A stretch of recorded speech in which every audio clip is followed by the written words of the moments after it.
Right, welcome back to Recreational Runner. If you've tuned in today, I've got a treat for you. I have got a fantastic interview coming up with a personal trainer, Andy Pryor, and I met Andy at the Fairlands Valley Running Club, where he was head coach when I became a leader in running fitness. So he took me under his wing, so to speak, and guided me through the leader in running fitness qualifications. So we're going to get some pearls of wisdom from someone that's super qualified in the running world, super qualified as a PT. I'm not going to steal any more of his thunder because he's going to introduce himself in a second. Let's just roll the intro and then we'll see what Andy's got to say.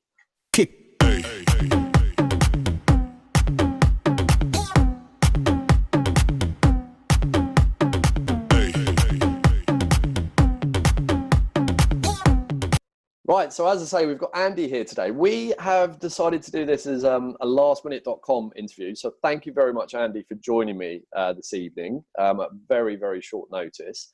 There's a bit of a trend going on YouTube at the minute where YouTube channels are all interviewing each other and promoting other YouTube channels. But I want to do something similar, but with people that are a little bit more within the industry, I guess, more expert than I am. I'm a leader in running fitness, as you know, because you helped me get through that in the first place. But you were a head coach of the running club for a while. As I say, we threw this together at lastminute.com. Andy threw me some suggested topics that we're going to cover tonight. Some of them are a little bit controversial, maybe, so we'll get into that in a bit. But we're going to talk about Couch to 5K and what to do after you've done Couch to 5K. We're going to talk about pub expert coaches, which I don't exactly know what Andy means by that, but we're going to talk about it. Park run, good or bad? I like that one, Andy. Is park run a good thing or a bad thing? And the other really interesting one, is stretching a waste of time? I like that one as well. But before we get into all of that, we're going to talk about Andy and we're going to talk about his qualifications and stuff. So over to you, Andy, introduction. Oh, wow. Right. I am Andy Pryor from Andy Pryor Personal Training. I am a personal trainer and I got my personal training certificate while I was doing a BSc in sport, fitness and coaching. BSc, for people that don't know what a BSc is? Bachelor of, I think it's Bachelor of Sports. I think it's a degree, Open University degree. Yeah. And I then went on and did some qualifications with UK Athletics. And I did the leader in running fitness. Then I did the certificate in running fitness. Then I did some contract work for UK Athletics and I delivered the leader in running fitness and I helped train coaches how to coach. And then I did the PT, so I did strength and conditioning. I've learned a lot, and I've learned a lot about what works, what doesn't. But that's just my opinion. You'll find an awful lot of people have different opinions, and running's a very opinion-based subject, as you know. Yep. Some people, so we can get in and delve into that if you like. Yeah, no, definitely. I've got some, but yeah, that's me. I was head coach of Fairlands Valley Spartans, who I think still hold the title of the UK's best running club. I think we still hold that, which is amazing achievement, and I'm proud to be a Spartan. Me too. Much so. Yeah, good shout. Yeah, me too. Absolutely. And you were head coach of Spartans for what, 3 years, was it, or 4? No, 5 years. 5? Oh my God, that's how time flew. That's why I've got a grey beard. Yeah, well, yeah, that's why I've got grey go faster stripes. Yeah. But no, yeah, I think it was 5 years. 5 absolutely, years. absolutely love doing it. It's just a pleasure seeing runners develop. You know, seeing them go from starter group when they can't do anything at all. And I remember my first conversation with, I think, the head coach at the time, Tessa Stevenson. And I rang her, I think it was about 11 years ago now. And I went, Tess, look, I'm a bit scared. I want to come and run, but I don't know if I can. I spoke to Tess first as well when I first joined. And very, very, very inspirational lady. And she basically put me on a straight and narrow, told me to just get myself down to the Spartans, and the rest, as they say, is history. So I joined the running club, God, 8 years ago, I think. So you hadn't started as head coach when I joined, but you very quickly, it was about 4 or 5 months, I think, you became head coach. So, wow, that means you were head coach when I was running for the first 5 years, really, at Spartans. Yeah. That time's flown, so we must have had a good time. I know. Definitely. Oh, yeah, absolutely. You always have a good time. Exactly. And I ended up being on the committee before I became vice chairman as well. I think that was someone needed me to become vice chairman to give them some moral support. But that was I know who that person was. Yeah, what's really interesting was there's a podcast that goes back to, I think, 2000. Yeah, it goes back. But when me and Nick ran Spartan Matters, we launched it. No, before Spartan Matters this was. Oh, okay. This was running with the Fab Four. So this was when we did London Marathon, there's 4 of us. And I think it was Tessa actually who christened us the Fab Four. And we did London, and we did a podcast, must be back in 2010. And we said someday in the future, the Fab Four were going to take over the Spartans. And it ended up as Nick Whitcomb was chair, and I became head coach at the same time. So we technically, the prophecy fulfilled itself. It did. Well done. So who knows what's going to come out in this interview? Yeah, should we make a prophecy in this interview? Oh, absolutely. We'll give that a go. Definitely. So at the time when you were head coach, I think, what did we have? Or just shy of 400 members? At least 350 members. About 350, 400 members. Yeah. What? And how many coaches, leaders, all the way through to coaches, did you have taking groups out at the time? I think, including the track guys, I think we had about 25, 30 so that I was responsible for. So you're responsible for, making sure they know what sessions to deliver. You're responsible actually for deciding the sessions. Making sure people are delivering them. Doing the rota, because everyone's volunteering. No one's paid. Absolutely. Making sure you've got people to cover all those sessions.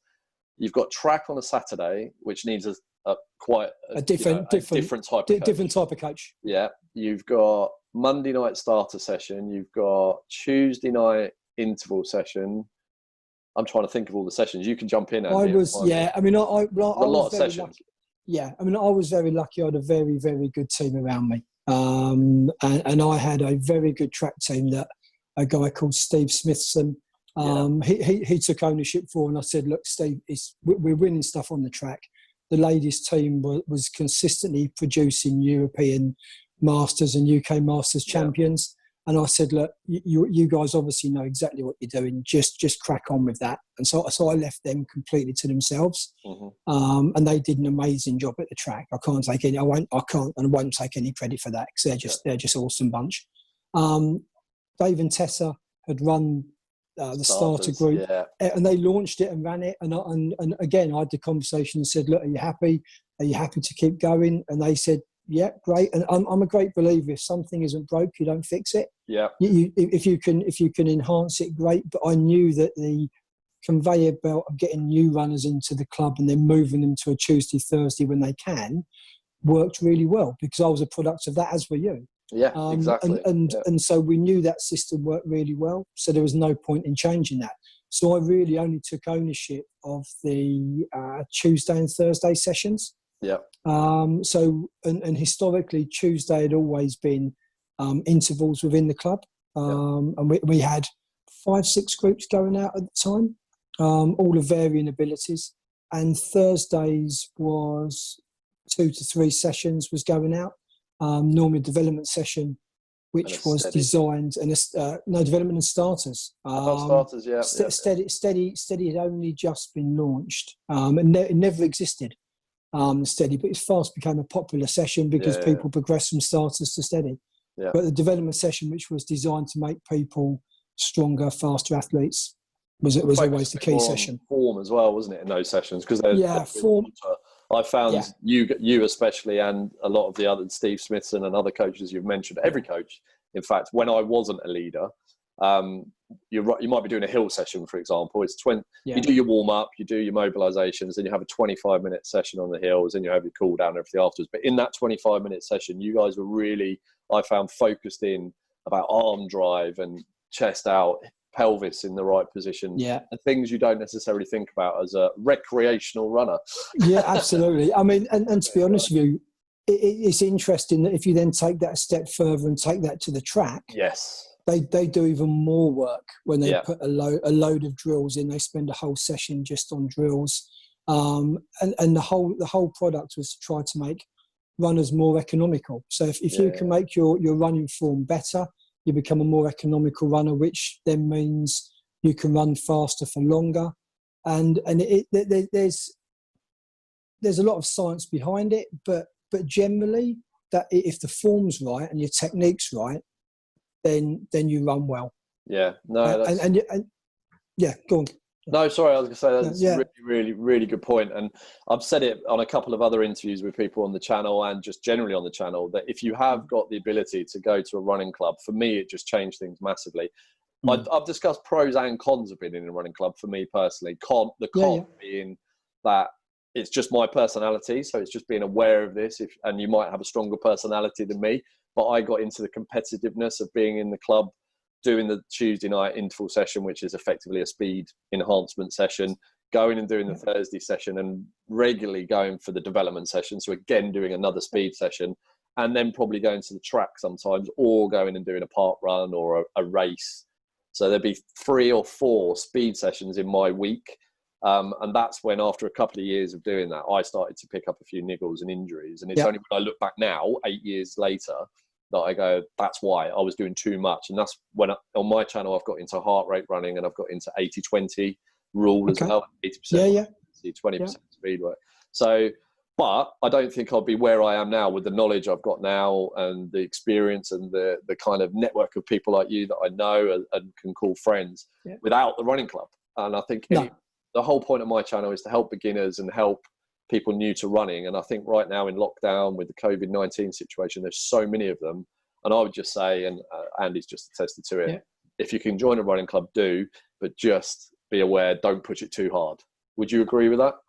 Yeah, I'd agree 100% with that. I think running club's a great community. The running club changed my life. And I'll be totally honest with you, it did. It opened up.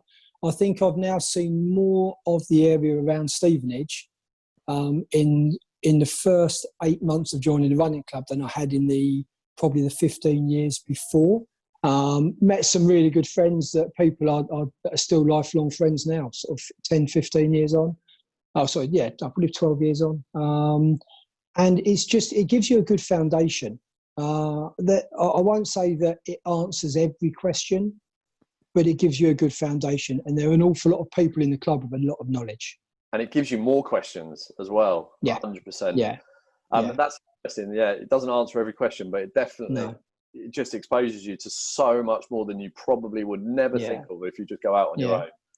I mean, one thing I found being head coach was I was coaching everybody and having to write a monthly training plan for everybody that was in the club. So if there's 400 members, I had to put a plan together for guys that were running a 5K in about 42 minutes, and a plan that was deliverable for people that were running a 5K in 16 minutes. Yeah. And everything in between. Yeah. And you can't keep everybody happy. So when you do go to a running club, just be aware the plan is generic. It's designed to help everybody improve, but it's not a specific plan. It's a general plan. And that's quite important for anybody joining a club or anybody downloading a plan that's doing a Couch to 5K or a marathon plan. They're generic plans. They're not bespoke. And that's quite important. That's where your personal training comes in, and paying for an individual coach like Andy. Andy Pryor personal training, look it up. We'll put a link in the description as well. Yeah, if you really want to, James, that's cool. No, you hit the nail on the head, definitely. It's one size fits all. And in everything in life, running club to work, to politics, to family, you're never going to please all the people all the time. No. And what you need to remember when you join a running club is 99% of them, as far as I'm aware, are fully volunteer-based. People giving up their own time because they're passionate about running and they're passionate about helping other runners. And if you start complaining about this session didn't do this for me and that, you need to be aware that it's a volunteer-based system. And but I mean, you also got to be aware people need to have opinions, because if you don't have opinions, you never progress, you know. And opinions are great. So if somebody asked me questions, I loved it, because it meant, okay, they're taking an interest in their running. So that was always a good thing.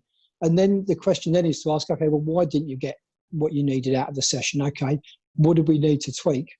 And then you can be more athlete central, which is really important. I mean, when you were saying about when you started, you were doing too many sessions, what I would then be saying to you as an athlete is, okay, well, if all you're ever doing is straight line running, what are you doing in between those sessions? Yeah. Are you doing mobility? Are you doing strength work? Are you doing prehab? Yeah. You see, so, but in a running club, you can't do that, because if you're doing that for 400 members, it becomes a logistical nightmare. Yeah. So you can only give them pointers. You're enabling lots of people in a town or a community to go out and do a run safely at the end of the day, aren't you? Yeah, With the absolutely, safely from a physical kind of well-being point of view, but also safety like in numbers, going out running in the winter, in the dark, on slippery turns, you know, going under underpasses. It's all round safety, isn't it? And it's an amazing animal. A running club's an amazing animal. Cool. So, I mean, that's given us a really good insight into what a difficult job it is, but also how much you're passionate about it and helping. It's amazing. Yeah. But you mentioned in there Couch to 5K, so that's a great segue into your question that you said we should discuss, which is Couch to 5K. Then what? What do we do next? Well, I think that's going to be a problem with lockdown, because a lot of people would have downloaded running and they'll be trying it for the first time, and it may be people that haven't run since school. And if you haven't run since school, you're going to get the niggles. If you go out for the first time, you're probably going to hurt for 2-3 days afterwards. Mm-hmm. And it's just important to remember that on the Couch to 5K, you're conditioning your body to run a 5K. And most people won't have run a 5K run since school, or even at school.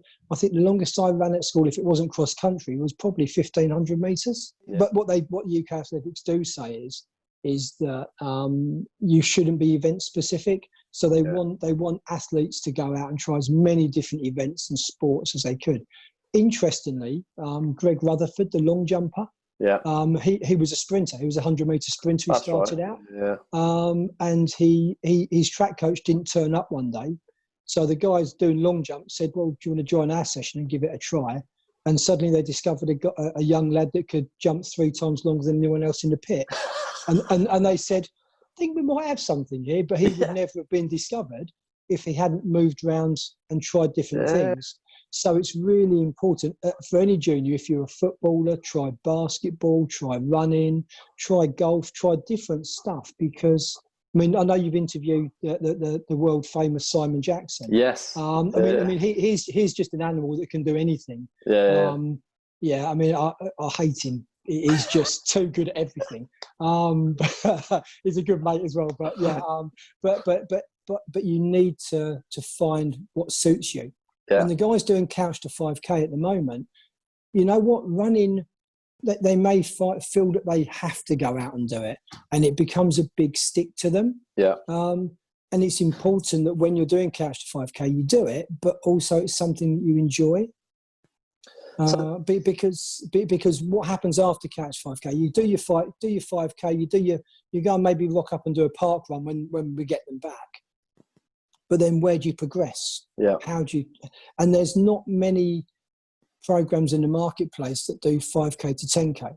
You know, because the natural progression is to go from 5K to 10K, but you may not have the time to invest to go from 5K to 10K, because you're going from what could be a 40-minute run if you're a beginner, right up to an hour and a half for 10K if you're a beginner. Yeah. Yeah, and you may not have the time to train for that. You may have a family to take account for. So it may well be you just say, okay, now I've done 5K and I've done it in 40 minutes. I just want to get that down to 35 or 30 or 25 or 20. Yeah. So it depends whether you then go for time goals or you go for distance goals. Yeah, and they are two very different things, aren't they? Yeah, yeah. I mean, I was always told when I started, you can't run a fast marathon if you can't run a fast 5K. Okay. And I would hold that as well. I would hold to that. Yeah. I know very few people that can run a sub 3 hour marathon if they can't run a sub 20 minute 5K. Wow, that's interesting. So I've done a 21-minute 5K and I've done a 5-hour marathon. I don't know what I'm going to do about that. You've got potential, James. I've got potential. Yeah, I'm just waiting. It depends whether you've got the discipline to go to put yourself through the pain barrier. What I wanted to ask you about Couch to 5K, because I've talked about this a lot in my training. I started ages ago on my channel doing heart rate training opposed to, and when I started doing it, it was because of what I said before, too many injuries, doing too much speed work and all that kind of stuff. I thought, right, I'm going to focus on heart rate. I did it as an amateur. I just did some research online. I didn't get any specific guidance from anybody. That's evolved recently into the Dr. Phil Maffetone method, which is just a different way of working out your heart rate, basically, which has made me go even slower.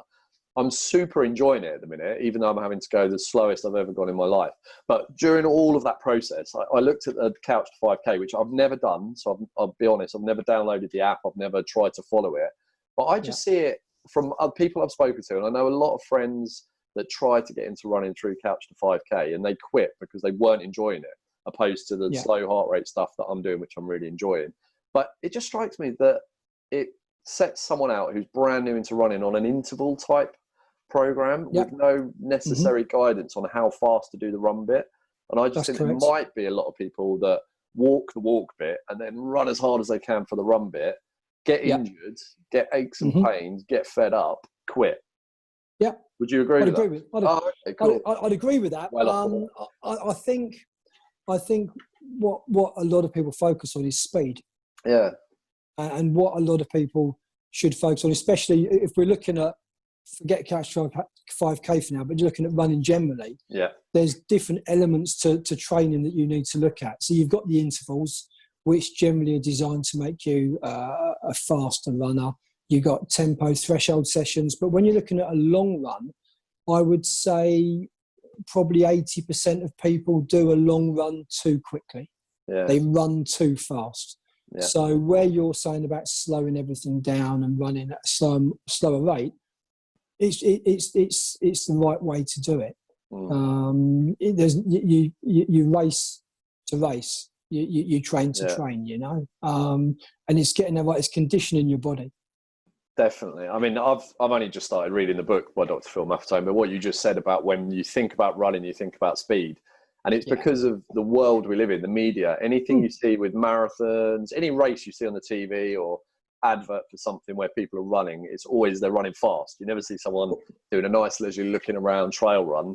You see sprinters sprinting, you see marathon runners busting a gut over the line and then flaking out, and they're giving it everything. And it's that whole mentality of leave nothing on the track, no pain, no gain. That's one of the phrases, isn't it? And I think well, if you ask what's the first question you ask? You've done 5K. Oh, right, okay. How fast? What'd you do it in? Yeah, what'd you do it in? How fast? It's ingrained into us, isn't it? Competitiveness, and it's marketed to us. Yeah, and actually, to flip that round, the achievement for some people is just running 5K.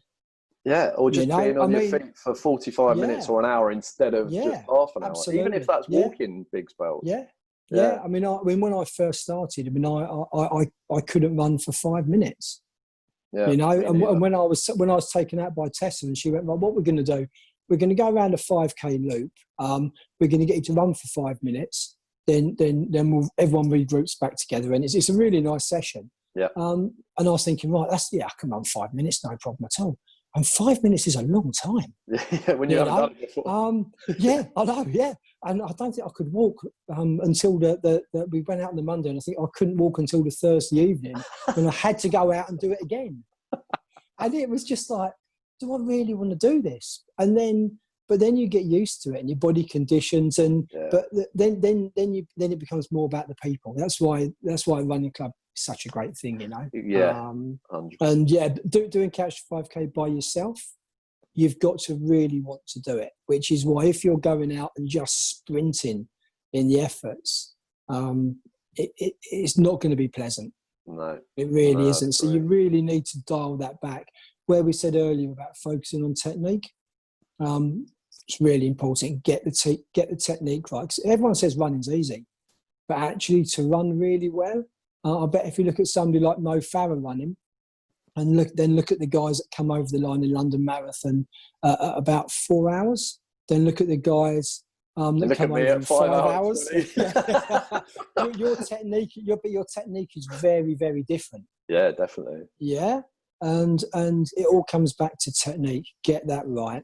Yeah. You know. But I guess this is where, when you first get into running, this can all sound like, you've said some of the terms as well: tempo run, easy run, interval session. It can get very overwhelming very quickly, and people. The beauty of running is it's the only thing that you can just open the door, throw on some sports gear, some trainers, and go out in your half an hour window you've got to do and come back. When the sun's shining and you can get out into the countryside and run, there is no better feeling. And for, I think, a lot of people, that's just what it is about, and they enjoy it. And then you start thinking about all those other things, and it can get complex. But why we're talking about that is essentially to A, improve, and B, mitigate injury, right? Because injury is the thing for me that buggers up your consistency and therefore buggers up your running, and you just go backwards if you're not running regularly.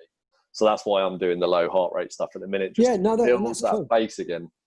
I think it's interesting that coaching in some ways is very simple. It either works or it doesn't. Yeah. The training plan you follow either works or it doesn't. And all coaches have different ethoses, you know. And it's finding one that you feel works well for you. Yeah. And I combine a lot of strength work, a lot of rehab work, along with the training plans, because I know that works. Because if all you ever do is run in a straight line, the minute you have to divert around a car or a pedestrian or a bike, or you hit a pothole, or you go off road and it's slightly uneven, and your ankles aren't strong, you know, you're going to tweak an ankle, which means you're out. And that's what I focus. That's what I focus on. I believe you should be you're a recreational runner. I'd say you should be a well-rounded recreational runner. The next video I'm about to record for my beginners series, which I've neglected a little bit over the last couple of weeks, apologies any beginners that are watching, is basic strength training for runners. Now I've got you on here, you can give me some pearls of wisdom. I knew you were going to say that. Well, I was just going to record basic strength training for brand new runners, and all I was going to talk about is squatting, lunging, calf raises, and planking.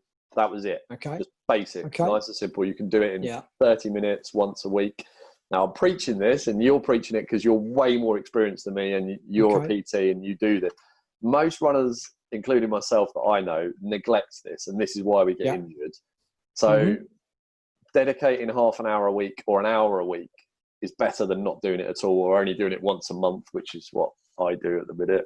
But what would you say? What would you advise for a beginner who hasn't got much time? They've just got into running. They're just doing 3 30-minute sessions a week, let's say, of walk running. But they've got the opportunity to be better than me, build that base, build that strength. What is the minimum they should do in a week? Strength minimum. If they're doing 3 lots of 30 minutes of running, do 1 lot of 30 minutes of strength work. But I would split that into, if you can split that into 2 lots of 15 minutes, so much the better. Or 2 separate sessions of 15 minutes. Oh, okay. Yeah. Interesting. Yeah. Tell me why. Because the more consistent you are across the week, the better it's going to be long term. Okay. Just like running, more consistent you are. Yeah. Yeah. No different. So I would probably say planking, do it, but then there's certain caveats with planking. So if you've got any form of blood pressure issue, you shouldn't do planking. It puts pressure on your heart. But as a PT, I know that. If you go onto YouTube, they'll say, do planks, no problem at all, because there's no health guidance. Right. Okay, so you have to be a little bit careful. Little things like I wouldn't put lunging in straight away, because it puts a lot of pressure on the knees, and so I would stick with squats. Okay, but then I'm talking without assessing people. This is general advice.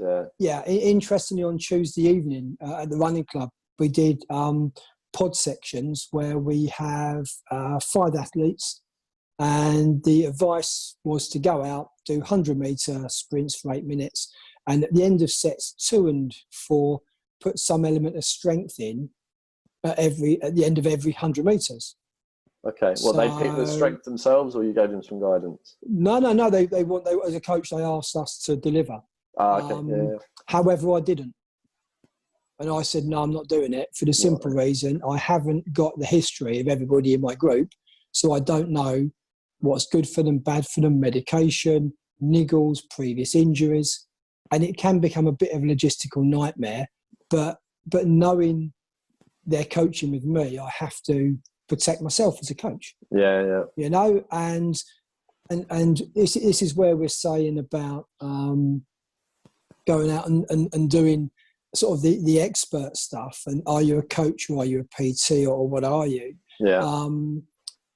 I'm a great believer in actually having that qualification behind you. Yeah. And actually saying, okay, if I'm telling somebody how to squat, I'm going to get them to squat properly. I'm going to get their technique right. Yes. I'm going to make sure they're not doing a goblet squat. They're not doing a sumo squat. They're not mixing it up with a deadlift. They're not, and there's so many things and factors to worry about.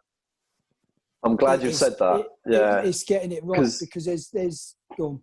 I was just sorry to interrupt you. That's why I've delayed doing it, because I am not a qualified coach. And I was going to caveat that if I do this video in squatting, all I've got is the knowledge I've got from the leader in running fitness and watching and speaking to people like you. So I have, would you say don't put a video out there then saying do these exercises with a caveat, or I don't know what to do. This is the issue you've got. Yeah. Is that there's millions and millions of videos on YouTube, all of which will tell people this video will get you fit, which is absolutely fine. No issue with that at all, because my name isn't on them. Exactly. Yeah. From my perspective, if I'm coaching somebody, it's my name over the door. So I'm obviously a little bit more careful with it. Yeah. If you want to do a video, put a caveat on there. Say, I'm not a qualified PT. I'm not qualified. You know, this is how I squat. This is how I lunge. This is how I plank. Yeah, the minute you say this is how you should do it, personally, So it's that balance, isn't it? Because you want to do this stuff to get stronger in running, but you, like you say, that's where the individual assessment comes in, because you could end up injuring yourself doing the stuff to get you stronger without a proper assessment. So I've had so many people tell me what I should be doing, not when they don't know what I do. They know nothing about it. And it's brilliant, because I'll be in the pub and they say, "Oh, you run a bit?" Yeah, I run a bit. "Oh, okay. What'd you do?" And then they just start telling me how I should run and what I should do. And the advice is just brilliant. Some of it, you know. Have I ever done this? No, you haven't. No, you're. But then you're a coach, James. James, you're a coach. You're a leader. So you know the principles of coaching. Yeah. You know how to lead a group safely. You know how to instruct an athlete safely. These are guys that just go out and run a bit, and it's great. It's great if you like, if somebody came to you and said, "Well, James, this heart rate stuff, I won't bother with any of that. You know, what you need to do is just go out and run fast." Yeah. And that's the type of thing. When you say about pub expert coaches, it's great. It's like Dr. Google. It's brilliant. I use Dr. Google all the time, though, unfortunately. But but you know what I mean. I'm dying. Yeah. I've got man flu, man down. But it's just. I just think if you're ill, go to a doctor. If you've got a niggle, you know, get advice on it. You know, see an injury specialist. If they can't fix you, go up the chain to a physio. If they can't fix you, go to see a consultant. If they can't fix you, well, you've got an issue. You know, but get the advice. Yeah.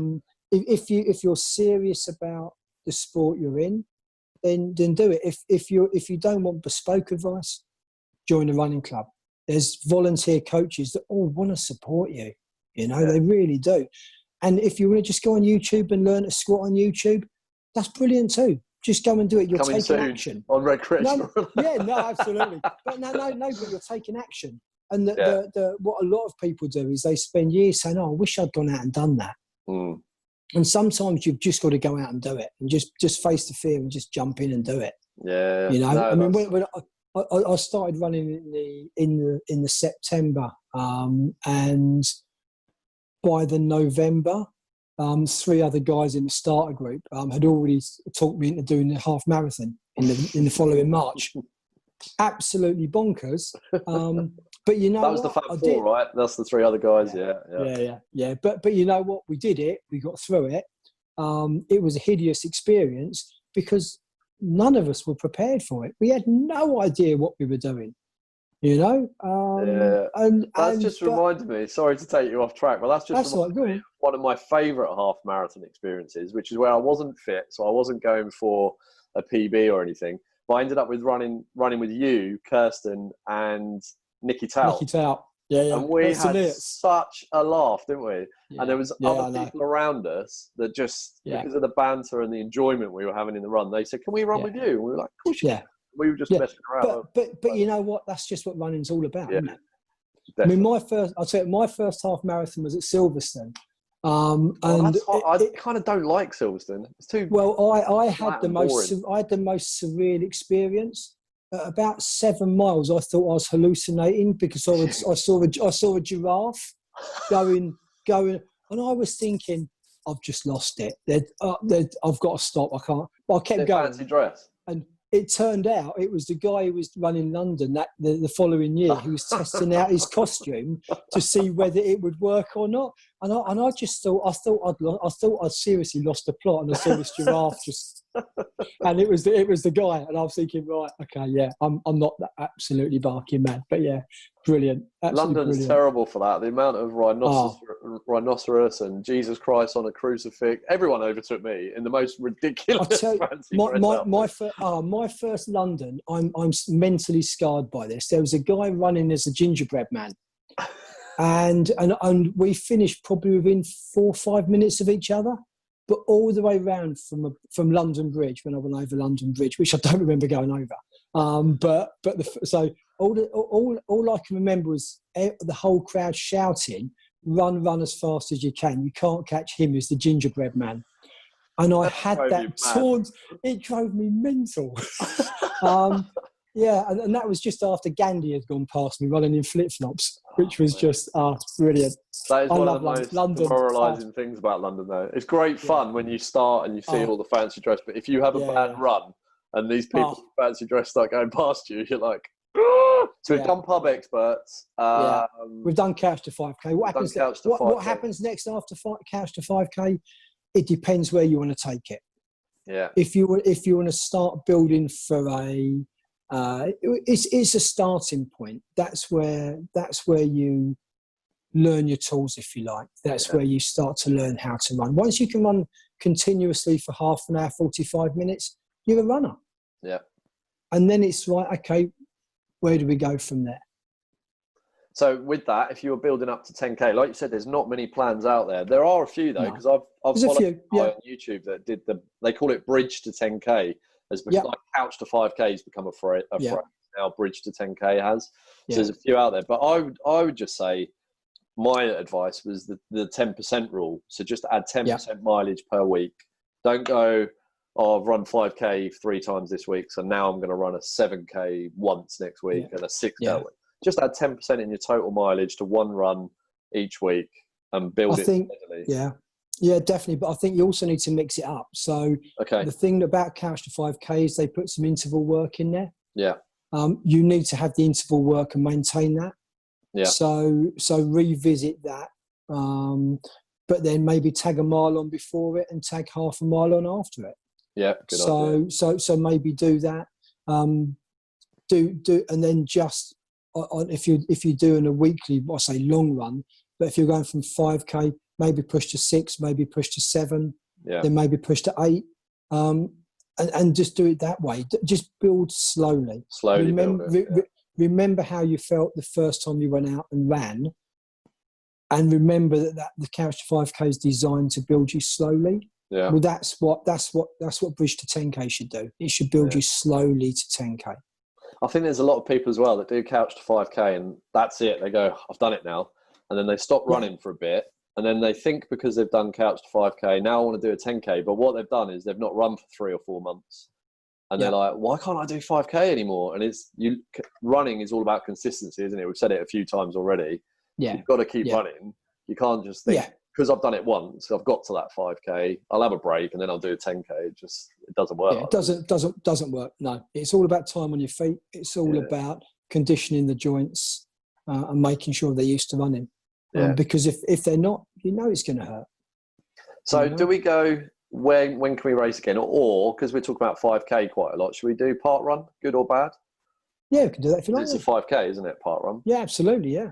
So if you're not familiar with what park run is, it's a global phenomenon now. I don't know where it started. Did it start in the UK or did it start? Bushy. It did start Bushy. Of course it did. Yeah. It was the first ever park run. So it's a volunteer-based timed event. They say it's not a race because the only person you're racing against is yourself. But clearly there are people that go out and do park runs to try and get the course record and all that kind of stuff. Yeah. So it's up to you. But it's a great way of experiencing, in my opinion, a race environment, because there's a lot of people and you're following a course and there's marshals, without going and signing up to a paid for event, I guess, is the best way to describe that. And I think the ethos behind it was getting more people out doing running activity in a park, in a safe environment, with marshals, with first aid if you need it and all that kind of stuff. What do you think, Andy? Good or bad? I think it's an amazing phenomenon. When you think they get 1,500 regularly at Bushy Park, because it's the first one, so people go. The park run in Stevenage has regularly 300 to 400. Yeah, that grew quick, didn't it? And it's maintained really quick, and it's really good. I mean, is it anything that gets people more active? Is a great thing. The fact you can walk it, you can use it as part of your couch to 5K. Brilliant. Yeah. Is it going to deliver future Olympians like Mo Farah? Doubtful. But then again, it's what's it there for? It's all about what's the outcome you're going to get from it, and the outcome isn't going to be an Olympian probably. Although you might get somebody that rocks up at the age of 15 and smashes out a 15, 16 minute 5K. Then they go, actually, you might need to have a bit of coaching, young man. But let's hope there's someone around that can coach him. Yeah, absolutely. Absolutely. A bit like the Greg Rutherford thing. Yeah. But do I think it's a good thing if it gets people more active? Yeah, absolutely. Is it a good place to go and try to get a PB? Probably not, because most park runs are really busy. So unless you get off right at the front, you're going to have a lot of traffic and you're just going to get frustrated. Yeah. So I would say there's a negative from that perspective. I guess just point out, if you've never done one, the point there being, because it's volunteer based, if you enter a race, a proper organised race, your chip time or your time doesn't stop. You cross the start line. Absolutely. And then when you cross the finish line, it stops. So that's your time. Yeah. But with a park run, there's a big field of people, and when the klaxon goes, the time starts. So when you could be at the back and it takes you 5 minutes to get over the start line, that's 5 minutes extra on your run, right? Yeah, it depends on the run. I mean, to be fair, London is done in the same way as park run, because although the elites all wear chips, the elite race is done on gun time. Yeah. So somebody that starts in the pens at London can never win the race. Yeah. I didn't know that actually. I thought everyone was chip timed. No. So even if the elites, they go off early anyway. But if you get somebody that starts and in say the red pen right at the front and runs they ran a 2:02 marathon, so a world record marathon, they wouldn't win. They're too far back. The race. Yeah, because the elites have all gone off early. I would imagine they would say, hang on a minute, look at what I've just run. What were you doing in the red pen, doing a 2:02? But you know what, if they're an unknown, it's like the guy that rocks up and does a 15-minute park run. If they're unknown, you just don't know. Yeah. You know, some people might, highly unlikely. But so the bad element... The bad element is if you're there to race, you're going to struggle. unless you're right at the front. The course generally isn't going to be, if I'm looking at the Stevenage one, it's not. They're going to be on-road, off-road. There's going to be steep hills. There's going to be traffic. There's going to be more other park users, hazards. It's not going to be a professionally organised race. Yeah. I think as well within the club realms, because and I can see exactly where this comes from. There are people, when you have a club that offers a track session on a Saturday morning, which, as you said right at the beginning of this interview, is focusing on you as an athlete, your form, developing you. Parkrun doesn't do that, and Parkrun became a thing that pulled people away, in our club in particular, from the track. And there's people wanting to help people at the track, and they see lots of people going to Parkrun and posting pictures of Parkrun, and that's where you get a little bit of a bad vibe about it as well, I guess. I get that. However, that happens everywhere. So if you've got a choice within the Spartans on a Thursday night of doing a 5K run, a 5 mile steady, or doing a development session, everybody will jump for the 5 mile steady. Because a lot of people will jump at that because you can have a chat. It's quite nice to go out with your friends, and it's quite nice to have a social. But it depends where you are in your plan as well. Like I said, if you go for all of the speed sessions all of the time, you're just going to get injured at some point. So you can't look at people that are doing a park run. I'll disagree with you. Oh, you're going to disagree? Okay, I'll stop. Go on. Yeah. Okay. if all you ever do is slow, steady running, all you're ever going to be is a slow, steady runner. Oh yeah, no, I agree with that. Okay. You need to. So where you've got the balance of on the Spartans, because I can only speak for the Spartans because that's the club I go to. Yeah. You've got interval session, you've got a speed session, but you've got a day in between to recover. Yeah. Then you've got the track session on a Saturday. Yeah. Then generally you do some form of long, easy run on a Sunday. Yeah. You can then do a starter group recovery run if you wanted to. Yeah. It's set up to have that pause in between to let your body recover. I guess what I wasn't doing though is I wasn't doing long, steady runs. So I was just doing speed. I had recovery in between, but I wasn't building any aerobic base, I guess. That's the difference. Yeah. And your body then is, and if you weren't doing any form of cross training around it as well, or any prehab, you're not conditioning your body and your ankles and joints and muscles to recover effectively as well. I mean, if we've said about stretching, we're going to talk about stretching, and when you say to most runners, just stretch, most runners go, well, not as much as I should. Because let's jump onto that then. So we agree. I think on the whole we've agreed Parkrun's good. I think it's good. Positive, massively positive. It's got the nation moving.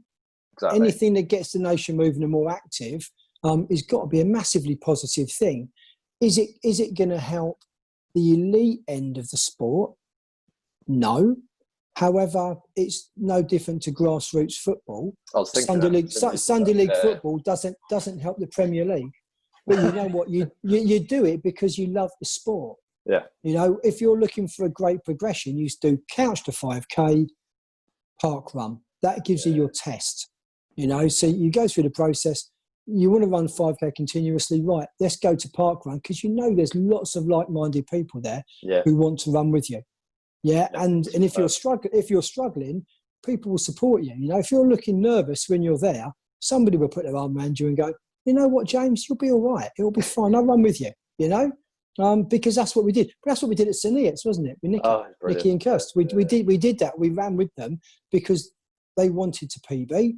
Yeah. So we ran with them to push them because we were faster than them. I'm just stretching. Yeah. Okay. Stretching. Am I a great fan of stretching? I think if it's done the right way, one thing I've discovered in lockdown is yoga. So my other half teaches yoga. Yeah. And to support her, I've been doing her yoga classes with her. So she's been teaching on Facebook. And I'm doing yoga. So I'm doing 4 hours of yoga a week. Wow. I'm nowhere near bendy. I'm the most unbendable person ever. My forward folds stop at 90 degrees, so I can't forward fold because my hips are so locked. But I'm already feeling the benefit of just stretching and mobilising and moving more. And when we say stretching, there's two types of stretching. You've got dynamic and static. Yeah. So before you run, you should be doing your dynamic stretching, so the mobility and the movement. And so things like hip circles, leg swings, arm circles, that type of thing. Yeah. Because that gets the joints mobilized. So it gets synovial fluid in the joints. All the joints have synovial fluid in. That's what cushions the impact. So if you just go out and run cold, you're more likely to get injured than if you're actually warmed up. The analogy everyone always goes to there is the oil getting around the car engine, right? Basically. You need it to get flowing. If you think of a frozen elastic band, you put an elastic band in the freezer, like a hamstring. Do that, just snaps. Yeah. So that's all the mobility does. So if you mobilise first, that's what you do. After the run, you need to reset the body and get it back to where it was when it started. And that's where the stretching comes in. So you do the static stretching, hold in for 10 to 20 seconds each stretch. Stretch your major muscle groups. So you stretch your hamstrings, your quads, your calves, your glutes. Hip flexors come into the upper body, because running is a whole body exercise. So you use your shoulders and your arms as well. So you do this across, and it's just making sure the body's reset, and then it means you're not going to hurt as much. The DOMS, 5-6 days. The DOMS, delayed onset muscle soreness. I've heard people say syndrome. I think I've done that before as well. I've got a muscle syndrome. It's just soreness. Is that basically? James, you just need to man up. I've got so many syndromes. I've been on Dr. Google. Absolutely, yes, what you need. Yeah, but no, it's just it's stretching. Stretching's a good thing, but you need to do it properly. Again, when you did your LERF qualification, they showed you how to stretch. They showed you how to demonstrate. They showed you what you need to do. Again, it comes back to, if you're in that environment of a running club, you're going to get shown all these things.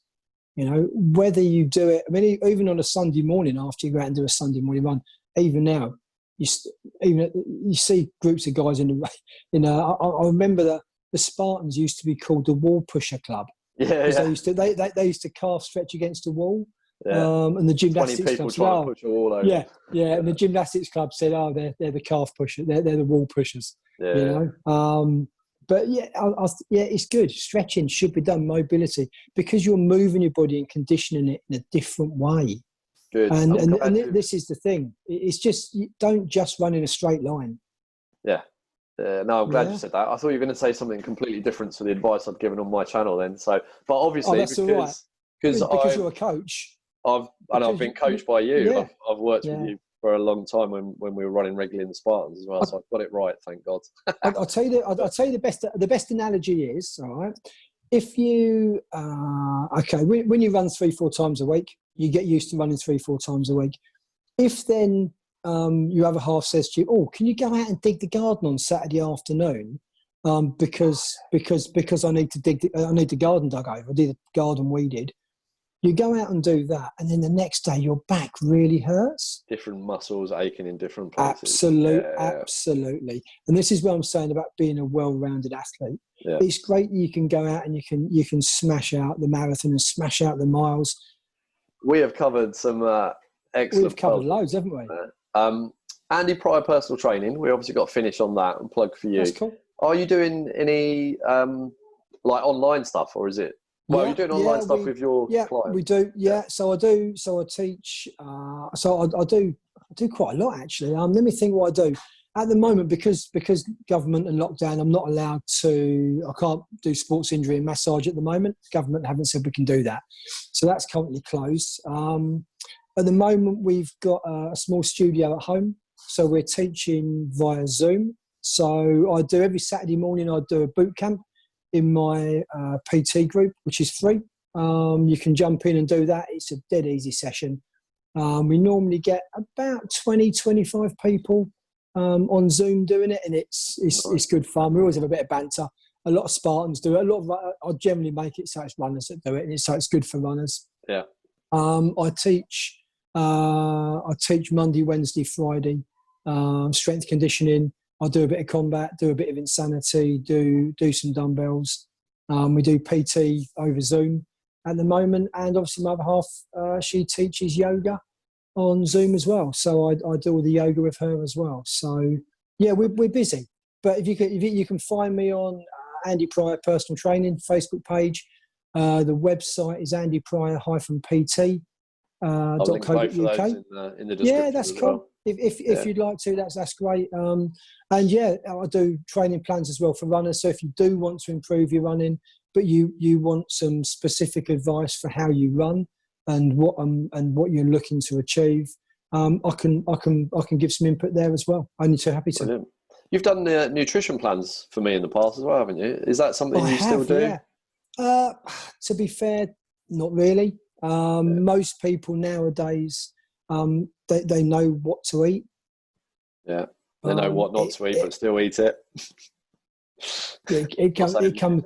But if they want accountability, I can do that for people. But it's not something I focus on, if I'm being totally honest. No, and that's a whole another subject that could take hours and hours and hours. Oh, I couldn't. But they say all runners love carbs. But most runners don't need that many carbs. You get a load of it from your normal food anyway. That's exactly what I've just read in the book I'm reading. We eat too much processed carbohydrate. And don't start me on processed foods. I need to. That is a whole other video. That's a whole can of worms. My guidance on that really quickly is if you don't know what it was when it was walking about, growing or swimming, don't eat it. Yeah, that's the rule of thumb. What would you be your final sign-off, pearl of wisdom to everyone out there? Run happy. Run with a smile on your face. Run happy. If you don't, I didn't even know that was there, James. Subliminal. But you know what? If you don't enjoy it, you're not going to keep doing it. Find what you enjoy. If you enjoy doing combat classes, do combat classes. If you just need to enjoy it. Brilliant. That I totally agree. Right. That's my ethos. I say happy running at the end of every video. So thank you very much, Andy. No problem at all. Happy running, everybody. Happy running, James.